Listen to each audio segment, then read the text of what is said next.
So this is 2 John chapter 1, the first and only chapter of the second epistle from John, and it's the scripture for the 9th of July.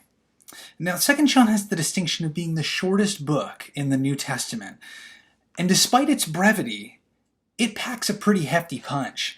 It takes much of the message of 1 John, and it concentrates it into just a handful of verses.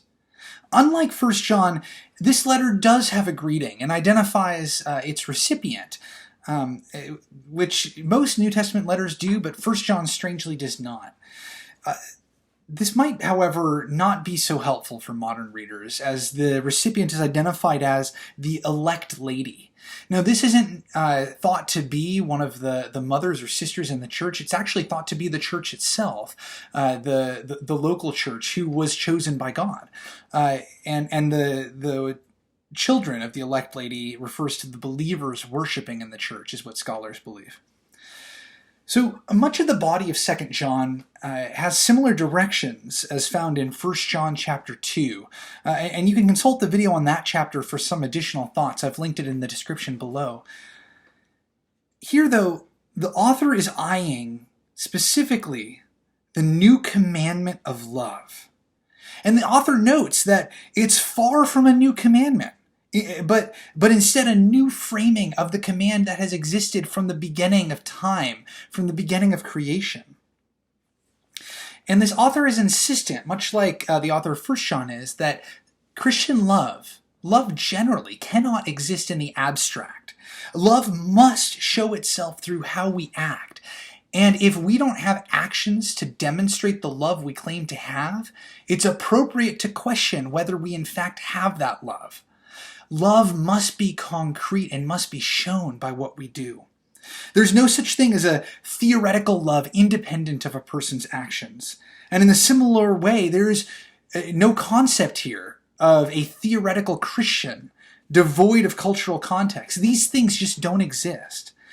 Our Christianity and our love will have effects on the world around us, and they'll be, in some senses, reflections of the world around us. It's not that our love or our Christianity is dependent for its existence on the world around us. However, the way that love is shaped needs to respond to the situation it's in. In some cases, it would be a very loving thing for me to speak a hard truth to a friend. And in other situations, it would not be. It would be more loving to delay that conversation.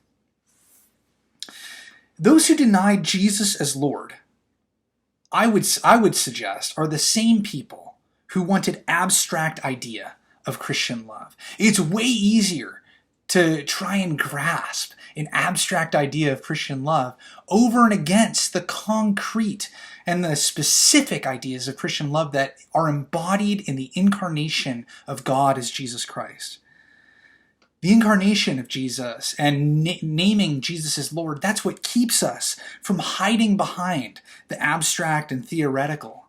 Since Jesus, known also as Emmanuel, or God with us, showed a true and concrete life of love.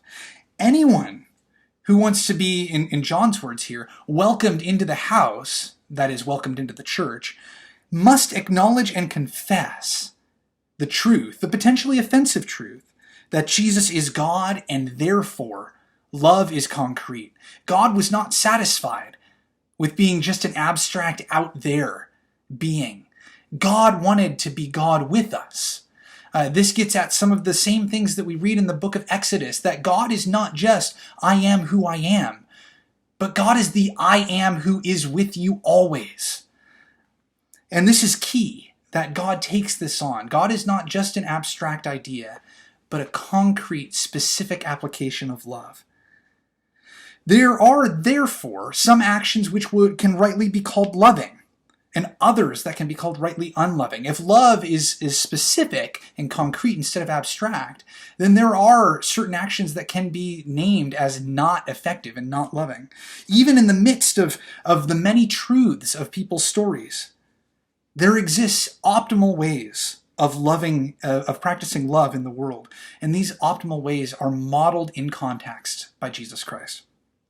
So I wonder, how have you concretely practiced your Christian love? That's all for 2 John. Tomorrow, Friday the 10th, we'll be looking at 3 John. May God bless you in your reading of Scripture.